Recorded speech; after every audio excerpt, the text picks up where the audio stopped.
to you, teachers of the law and Pharisees, you hypocrites! You're like whitewashed tombs, which look beautiful on the outside, but on the inside are full of dead men's bones and everything unclean.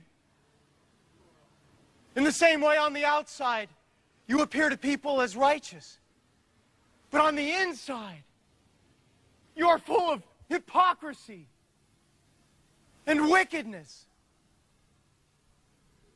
Woe to you, teachers of the law and Pharisees, you hypocrites! You build tombs for the prophets and decorate the graves of the righteous. And you say, if we had lived in the days of our forefathers, we would not have taken part with them in shedding the blood of the prophets.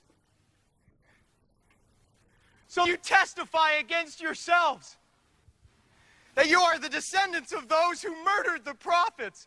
Fill up then the measure of the sin of your forefathers.